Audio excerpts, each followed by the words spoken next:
सभी को एलआईसी की तरफ से आने वाले एक नए इंश्योरेंस प्लान जीवन उत्सव के बारे में बताने वाला हूँ, जिसका प्लान नंबर है 871। तो एलआईसी की तरफ से ये प्लान 29 नवंबर 2023 को लॉन्च होने वाला है। 29 नवंबर के बाद आप इस इंश्योरेंस प्लान को बाय कर सकते हैं। तो आइए सबसे पहले जानते हैं कि इस प्लान की क्या खास बात है। तो यहाँ पर सबसे पहले इस प्लान की खास बात ये है कि ये एक होल लाइफ इंश्योरेंस प्लान है, यानी कि आपकी पूरी लाइफ टाइम इसमें आपका इंश्योरेंस कवर रहता है। जैसे आपको एलआईसी के प्लान जीवन उमंग में 100 की एज तक इंश्योरेंस कवर मिलता है, ठीक इसमें भी आपको आपकी पूरी लाइफ इंश्योरेंस कवर मिलेगा। साथ ही साथ दूसरी खास बात इस प्लान की ये है कि इसमें आपको लाइफ टाइम गारंटीड इनकम का बेनिफिट मिलता है। जैसे आपको एलआईसी के प्लान जीवन उमंग में 8% की गारंटीड रिटर्न मिलती है, ठीक उसी तरह से एलआईसी के इस प्लान में आपको 10% आपके सम एश्योर्ड का ईयरली रिटर्न मिलता है, जिसे हम यहाँ पर रेगुलर इनकम बेनिफिट कह सकते हैं। उसके बाद यहाँ पर अगली खास बात यह है कि इसमें कम से कम जो प्रीमियम पेइंग टर्म है वो 5 साल की रखी गई है। तो जो लोग कम समय प्रीमियम पे करने वाली पॉलिसी लेना चाहते हैं वो इस प्लान को ले सकते हैं। काफी लोगों के साथ ये प्रॉब्लम होती थी कि वो चाहते थे कि कोई ऐसी पॉलिसी हो जिसमें 5 से 10 साल प्रीमियम पे करना पड़े। तो जो लोग कम सालों के लिए प्रीमियम पे करना चाहते थे वो लोग इस प्लान को ले सकते हैं। उसके बाद यहाँ पर इस प्लान की खास बात एक ये भी है कि इसमें आपको गारंटीड एडिशन मिलता है। यहाँ पर अगर हम बात करें एलआईसी के प्लान जीवन उमंग की, तो उसमें आपको यहाँ पर बोनस मिलता है, लेकिन इस प्लान में आपको गारंटीड एडिशन मिलेगा, यानी कि जो भी यहाँ पर आपको अमाउंट मिलना होगा वो गारंटीड होगा। वो आपको पहले ही बता दिया जाएगा, जो भी गारंटीड एडिशन का रेट होगा उसके अकॉर्डिंग आपको ये आपकी पॉलिसी में गारंटीड एडिशन मिलेगा। आइए एक बार जानते हैं कि कौन कौन लोग इस इंश्योरेंस प्लान को ले सकते हैं। उसके बाद एक एग्जाम्पल लेके हम इस पूरे इंश्योरेंस प्लान को डिटेल में समझेंगे। तो यहाँ पर अगर हम बात करें मिनिमम एज की, तो इस प्लान को लेने के लिए जो मिनिमम एज है वो 90 दिन की रखी गई है, और जो मैक्सिमम एज है वो यहाँ पर 65 ईयर्स की दी गई है, यानी कि 90 दिन के बच्चे से लेके 65 साल तक के बुजुर्ग व्यक्ति इस इंश्योरेंस पॉलिसी को ले सकते हैं। उसके बाद यहाँ पर बात आती है प्रीमियम पेइंग टर्म की, यानी कि इस पॉलिसी में आपको कितने सालों तक पॉलिसी के प्रीमियम की पेमेंट करनी होगी। तो जैसे कि मैंने आपको बताया कि कम से कम आप इसमें 5 सालों तक प्रीमियम की पेमेंट कर सकते हैं, और ज़्यादा से ज़्यादा 16 सालों तक इसमें आप पॉलिसी के प्रीमियम की पेमेंट कर सकते हैं। इसके बीच की कोई भी पॉलिसी टर्म आप चूज़ कर सकते हैं, चाहे वो 6 साल है, 7 साल है, 10 साल है, 12 साल है। इनमें से जो भी आप प्रीमियम पेइंग टर्म चूज़ करना चाहें वो यहाँ पर आप कर सकते हैं। उसके बाद यहाँ पर मिनिमम एज और मैक्सिमम एज के लिए एक क्राइटेरिया दिया हुआ है, जिसकी टेबल आप स्क्रीन पर देख सकते हैं। इस टेबल को ध्यान में रखते हुए ही आपको अपनी मिनिमम एज और मैक्सिमम एज चेक करनी है कि आप इस पॉलिसी को ले पाएंगे या आप नहीं ले पाएंगे। फॉर एग्जाम्पल, आप यहाँ पर अगर 16 साल की प्रीमियम पेइंग टर्म चूज करना चाहते हैं तो आपकी मिनिमम एज 90 दिन की होनी चाहिए, और जो मैक्सिमम एंट्री एज है वो 59 ईयर तक के व्यक्ति ले सकते हैं। उसके बाद अगर आप यहाँ पर 10 साल की प्रीमियम पेइंग टर्म लेना चाहते हैं तो आपकी मिनिमम एज 6 साल की होनी चाहिए, और जो आपकी मैक्सिमम एंट्री एज है वो 65 साल की होनी चाहिए। इसके अलावा अगर यहाँ पर आप 5 सालों के लिए प्रीमियम पेइंग टर्म चूज करना चाहते हैं तो आपके जो बच्चे की उम्र है वो 8 साल की होनी चाहिए, और ज़्यादा से ज़्यादा 65 साल तक के व्यक्ति 5 साल की प्रीमियम पेइंग टर्म को चूज कर सकते हैं। तो इस टेबल को ध्यान में रखते हुए आपको अपनी मिनिमम एंट्री एज और मैक्सिमम एंट्री एज चेक कर लेनी है। उसके बाद यहाँ पर बात आती है मिनिमम बेसिक सम एश्योर्ड की, यानी कि आप कम से कम इसमें कितना इंश्योरेंस कवर ले सकते हैं। तो वो अमाउंट यहाँ पर 5 लाख रुपए का दिया गया है। इसका मतलब ये नहीं है कि आपको 5 लाख रुपए पे करने होंगे। इसके बेसिस पे जो भी आपका इंश्योरेंस है वो कैलकुलेट किया जाता है, या हम कह सकते हैं कि ये आपका इंश्योरेंस कवर का अमाउंट है। उसके बाद यहाँ पर बात आती है मैक्सिमम सम एश्योर्ड की, यानी कि ज़्यादा से ज़्यादा बीमा आप इसमें कितना ले सकते हैं। तो उसकी यहाँ पर कोई भी लिमिट नहीं है, ये आपकी इनकम पे डिपेंड करता है कि आपकी इनकम के अकॉर्डिंग कितना ज़्यादा इंश्योरेंस एलआईसी आपको देती है। तो आइए अब एक एग्जाम्पल की मदद से समझते हैं कि यह पूरा इंश्योरेंस प्लान कैसे काम करता है। तो एग्जाम्पल समझने के लिए हम मान लेते हैं कि जो आपकी उम्र है वो 30 साल की है, और आप इसमें 10 लाख रुपए का इंश्योरेंस कवर लेना चाहते हैं, यानी कि जो हमारा बेसिक सम एश्योर्ड है वो 10 लाख रुपए का है। उसके बाद हमें यहाँ पर अपनी प्रीमियम पेइंग टर्म चूज करनी होगी, जो कि हम चूज कर लेते हैं यहाँ पर 16 साल की, यानी कि 16 सालों के लिए हम इसमें पॉलिसी के प्रीमियम की पेमेंट करना चाहते हैं।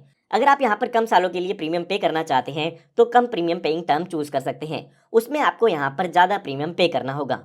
तो हमारे यहाँ पर एग्जाम्पल के अकॉर्डिंग जो प्रीमियम की कैलकुलेशन होगी वो यहाँ पर आती है 58,750 रुपये की, जिसमें कि आपको जीएसटी और ऐड करना होगा।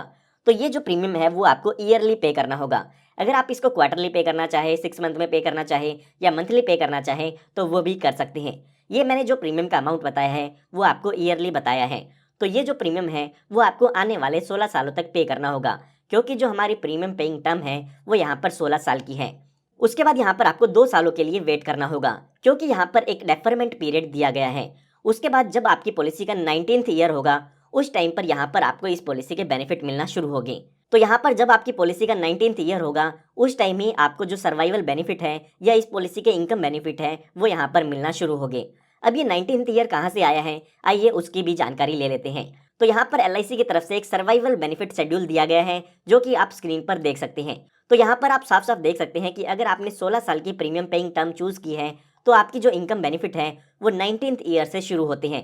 और अगर यहाँ पर आप अपनी प्रीमियम पेइंग टर्म 10 साल की लेते हैं तो 13th ईयर से आपकी जो इनकम बेनिफिट है वो यहाँ पर शुरू होती है। ठीक इसी तरह से अगर आपने 5 साल की प्रीमियम पेइंग टर्म चूज की है तो 11th ईयर से जो आपके इनकम बेनिफिट है वो आपकी पॉलिसी में शुरू होते हैं। तो यहाँ पर हमारे एग्जाम्पल में अगर हम देखते हैं तो हमारी जो प्रीमियम पेइंग टर्म है वो 16 साल की है, तो उसके अकॉर्डिंग 19th ईयर से हमें जो पॉलिसी के बेनिफिट है या इनकम बेनिफिट है वो मिलना शुरू होते हैं। तो यहाँ पर जब भी आप LIC से ये पॉलिसी लेते हैं उस टाइम पर आपको 2 ऑप्शन दिए जाते हैं जो कि आपके सर्वाइवल बेनिफिट ऑप्शन होते हैं। इन दोनों ही ऑप्शन में से आप कोई एक ऑप्शन चूज कर सकते हैं। एक है ऑप्शन 1 जिसे कहते हैं हम रेगुलर इनकम बेनिफिट, उसके बाद है ऑप्शन 2 जिसका नाम है फ्लेक्सी इनकम बेनिफिट। अगर आप यहाँ पर चूज करते हैं ऑप्शन 1 तो उसका नाम है रेगुलर इनकम बेनिफिट, जिसमें जो भी आपकी पॉलिसी का बेसिक सम एश्योर्ड है उसका 10% आपको अमाउंट ईयरली का मिलता है। तो अगर हम अपने एग्जाम्पल में देखते हैं तो हमारी जो पॉलिसी का बेसिक सम एश्योर्ड है वो 10 लाख रुपए का है। तो इसका मतलब ये है कि 19th पॉलिसी ईयर से हमें 1 लाख रुपए ईयरली LIC की तरफ से दिया जाएगा जो कि हमारा रेगुलर इनकम बेनिफिट होगा। ये बेनिफिट उन लोगों के लिए है जिन्होंने ऑप्शन 1 चूज किया है। उसके बाद ये हमारा जो 1 लाख रुपए का अमाउंट है ये हमें हर साल मिलता रहेगा और ये अमाउंट हमें लाइफ टाइम मिलेगा। जब तक आप जीवित रहते हैं जब तक ये आपको लाइफ टाइम अमाउंट मिलता रहेगा। अगर आपने यहाँ पर 20 लाख रुपए का इंश्योरेंस कवर लिया है तो 20 लाख रुपए का 10% यानी कि 2 लाख रुपए का अमाउंट आपको हर साल लाइफ टाइम मिलता रहेगा। लेकिन यहाँ पर आपको ये बात ध्यान रखनी है कि हमारे एग्जाम्पल के अकॉर्डिंग जो हमें इनकम बेनिफिट मिलेगा वो 19th पॉलिसी ईयर से शुरू होगा। उसके बाद ये इनकम बेनिफिट आपको लाइफ टाइम मिलता रहेगा। उसके बाद यहाँ पर जब भी आपकी डेथ होती है तो उस टाइम पर आपके नॉमिनी को डेथ बेनिफिट भी मिलता है। अब यहाँ पर बात आती है कि इसमें आपके नॉमिनी को कितना डेथ बेनिफिट मिलता है, तो आइए उसके बारे में भी जानते हैं।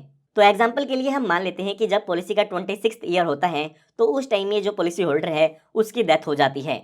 तो उस टाइम में जो नॉमिनी है उनको यहाँ पर इस पॉलिसी के डेथ बेनिफिट मिलते हैं। तो यहाँ पर अगर हम डेथ बेनिफिट की बात करें तो डेथ बेनिफिट में सम एश्योर्ड ऑन डेथ मिलता है, साथ ही साथ जो भी आपकी पॉलिसी का गारंटीड एडिशन है वो भी आपके नॉमिनी को दिया जाता है। अब यहाँ पर ये जो सम एश्योर्ड ऑन डेथ है उसकी कैलकुलेशन LIC की तरफ से की जाती है। यहाँ पर 3 कैलकुलेशन की जाती है, उसमें से जो ज़्यादा अमाउंट आता है वो आपका सम एश्योर्ड ऑन डेथ कहलाता है। उसी के साथ साथ जो भी आपकी पॉलिसी का गारंटीड एडिशन है वो भी आपके नॉमिनी को मिलता है। तो आइए एक बार यहाँ पर कैलकुलेट करते हैं कि हमें इसमें कितना गारंटीड एडिशन मिलने वाला है। तो यहाँ पर LIC की तरफ से कहा गया है कि आपको 1000 रुपये के सम एश्योर्ड पर 1 साल का जो गारंटीड एडिशन होगा वो 40 रुपये का मिलने वाला है। तो हमारा जो एग्जाम्पल है उसमें हमने बेसिक सम एश्योर्ड 10 लाख रुपए का लिया है, उसके अकॉर्डिंग हमारा जो 1 साल का गारंटीड एडिशन होगा वो यहाँ पर 40,000 रुपये का हो जाता है। तो यहाँ पर अगर हम 16 साल का गारंटीड एडिशन देखते हैं तो वो 6,40,000 रुपये का अमाउंट हो जाता है। यहाँ पर आपको एक बात ध्यान रखनी है कि जो भी आपका गारंटीड एडिशन का अमाउंट होगा वो केवल और केवल आपकी जो प्रीमियम पेइंग टर्म है उसके दौरान ही पे किया जाता है। तो यहाँ पर जो हमारी प्रीमियम पेइंग टर्म थी वो 16 साल की थी, इसीलिए हमने 16 साल के लिए गारंटीड एडिशन की कैलकुलेशन की है। अगर यहाँ पर 10th ईयर में पॉलिसी होल्डर की डेथ होती है तो हमें 10 साल का गारंटीड एडिशन कैलकुलेट करना है। हमारे एग्जाम्पल में हमने माना है कि 26th ईयर में पॉलिसी होल्डर की डेथ हुई है, तो जो भी हमारा मैक्सिमम प्रीमियम पेइंग टर्म था उसके अकॉर्डिंग हम यहाँ पर गारंटीड एडिशन की कैलकुलेशन करेंगे। तो हमारी पॉलिसी में 6,40,000 रुपये का गारंटीड एडिशन हो चुका है। साथ ही साथ जो भी हमारा यहाँ पर सम एश्योर्ड ऑन डेथ है वो भी यहाँ पर इस पॉलिसी होल्डर के नॉमिनी को मिलेगा। तो सम एश्योर्ड ऑन डेथ को कैलकुलेट करने के लिए हमें 7 टाइम्स ऑफ एनुअलाइज प्रीमियम करना होगा, 105% ऑफ टोटल प्रीमियम पेड करना होगा और जो हमारा बेसिक सम एश्योर्ड है वो भी हमें यहाँ पर चेक करना होगा। तो अभी के लिए हम मान लेते हैं कि जो हमारा बेसिक सम एश्योर्ड है वो इन सब में ज़्यादा है। तो यहाँ पर इस पॉलिसी होल्डर की डेथ के केस में 10 लाख रुपये तो बेसिक सम एश्योर्ड मिलेगा, प्लस में 6,40,000 रुपये का गारंटीड एडिशन मिलेगा, यानी कि जो टोटल डेथ बेनिफिट है वो 16,40,000 रुपये का इसमें हो जाता है। तो यहाँ पर जो मैंने आपको इनकम बेनिफिट बताए थे वो ऑप्शन 1 के अकॉर्डिंग बताए थे। यहाँ पर मैंने आपको बताया था कि आपको 2 ऑप्शन मिलते हैं। जो दूसरा ऑप्शन यहाँ पर मिलता है वो है फ्लेक्सिबल इनकम बेनिफिट का, जिसमें जो भी आपके बेसिक सम एश्योर्ड है उसका 10% आपको अमाउंट मिलता है। लेकिन उसमें यहाँ पर आपको एक बेनिफिट और मिलता है कि आपको ये जो अमाउंट मिलना है, जो कि आपको इनकम बेनिफिट मिलना है, उसको आप डेफर कर सकते हैं, यानी कि उस अमाउंट को एवरी ईयर ना लेकर आप जब चाहे बाद में उस अमाउंट को ले सकते हैं। अगर आप ये अमाउंट नहीं लेते हैं तो LIC उस पर आपको 5.5% का ईयरली इंटरेस्ट भी देती है।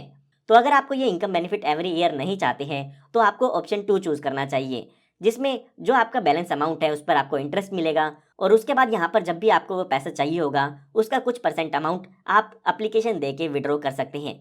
यहाँ पर जो भी आपका बैलेंस फंड है उसका 75% तक का अमाउंट आप एक साल में विड्रॉ कर सकते हैं। उसके लिए आपको एक रिटर्न रिक्वेस्ट देनी होगी। तो यहाँ पर आप ऑप्शन 1 भी चूज कर सकते हैं और ऑप्शन 2 भी चूज कर सकते हैं। दोनों ही केस में जो डेथ बेनिफिट है वो यहाँ पर सेम ही मिलने वाले हैं। तो यहाँ पर मैं उम्मीद करता हूँ कि जो भी आपको यहाँ पर एग्जाम्पल है वो क्लियरली समझ में आ गया होगा। यहाँ पर मैं आपको कुछ बातें दोबारा बताना चाहूँगा ताकि आपको फिर से सारी जो बातें हैं वो इस प्लान की क्लियर हो सके। तो यहाँ पर जो भी हमने यहाँ पर 19th ईयर लिया है इस पॉलिसी के बेनिफिट लेने के लिए वो यहाँ पर टेबल में दिया गया है। उस टेबल के अकॉर्डिंग ही हमें पता चलेगा कि इनकम बेनिफिट हमें कौन से ईयर से मिलने वाले हैं। तो आपकी जो प्रीमियम पेइंग टर्म है वो देख के ये आप जान सकते हैं कि आपको इनकम बेनिफिट कौन से ईयर में मिलने वाले हैं। उसके बाद यहाँ पर आपको ये बात ध्यान रखनी है कि जो भी गारंटीड एडिशन आपको मिलना है वो केवल और केवल प्रीमियम पेइंग टर्म के दौरान ही मिलने वाला है। काफ़ी लोग यहाँ पर सोचते हैं कि प्रीमियम पेइंग टर्म के बाद भी उनको गारंटीड एडिशन मिलेगा, लेकिन ऐसा यहाँ पर बिल्कुल भी नहीं है। उसके बाद यहाँ पर अगली बात आपको ध्यान में ये रखनी है कि सर्वाइवल बेनिफिट के लिए आपको 2 ऑप्शन मिलते हैं। इन दोनों ही ऑप्शन में से कोई एक ऑप्शन आप चूज कर सकते हैं। उसके अलावा यहाँ पर जो डेथ बेनिफिट की कैलकुलेशन है वो मैं आपको बता चुका हूँ कि यहाँ पर sum assured on death plus guaranteed addition death के केस में मिलता है। जो ये सम एश्योर्ड ऑन डेथ है उसकी कैलकुलेशन के लिए यहाँ पर आपको 3 ऑप्शन मिलते हैं। उन 3 ऑप्शन में से जो भी ज़्यादा अमाउंट आता है उसके अकॉर्डिंग ही आपका सम एश्योर्ड ऑन डेथ का अमाउंट चूज किया जाता है। आइए अब बात करते हैं कि इसमें आपको और क्या क्या बेनिफिट मिल जाते हैं। तो यहाँ पर सबसे पहला आपको बेनिफिट मिलता है वो है लोन का। तो यहाँ पर अगर आप अपनी पॉलिसी पर लोन लेना चाहते हैं तो पॉलिसी शुरू होने के 2 साल बाद आप अपनी पॉलिसी पर लोन ले सकते हैं। उसके अलावा यहाँ पर अगर आप अपनी पॉलिसी को सरेंडर कराना चाहते हैं या बंद कराना चाहते हैं तो वो भी आप पॉलिसी के 2 साल बाद करा सकते हैं। हालांकि उस केस में जो भी आपकी यहाँ पर चार्जेस हैं वो डिडक्ट किए जाते हैं। उसके बाद यहाँ पर बात आती है रिवाइवल की। तो यहाँ पर अगर आपकी पॉलिसी लैप्स हो जाती है तो 5 सालों के अंदर अंदर आप अपनी पॉलिसी को रिवाइव भी करा सकते हैं। जो भी आपका फर्स्ट अनपेड प्रीमियम है उसके 5 सालों के अंदर अंदर आप अपनी पॉलिसी को रिवाइव करा पाएंगे। उसके लिए आपको जो भी प्रीमियम है और साथ ही साथ जो लेट फीस के चार्जेस हैं वो पे करने होंगे। उसके बाद यहाँ पर बात आती है ऑप्शनल राइडर्स की, यानी कि इस पॉलिसी में आप कुछ एक्स्ट्रा प्रीमियम पे करके एक्स्ट्रा बेनिफिट ले सकते हैं। फॉर एग्जाम्पल यहाँ पर आप LIC का प्रीमियम वेवर बेनिफिट राइडर ले सकते हैं। फॉर एग्जाम्पल अगर आपने बच्चों के लिए पॉलिसी ली है और आपके साथ कोई दुर्घटना हो जाती है तो उस केस में जो बच्चों की पॉलिसी का प्रीमियम है वो यहाँ पर माफ़ कर दिया जाता है।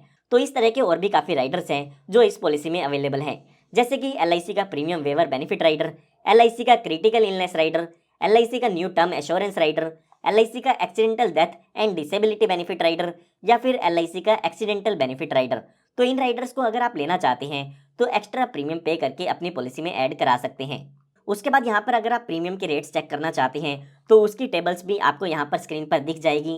10 लाख रुपए के बेसिक सम एश्योर्ड पर कितनी एज पर कितनी प्रीमियम पेइंग टर्म पर आपको कितना प्रीमियम पे करना होगा वो आप इस टेबल पर देख सकते हैं।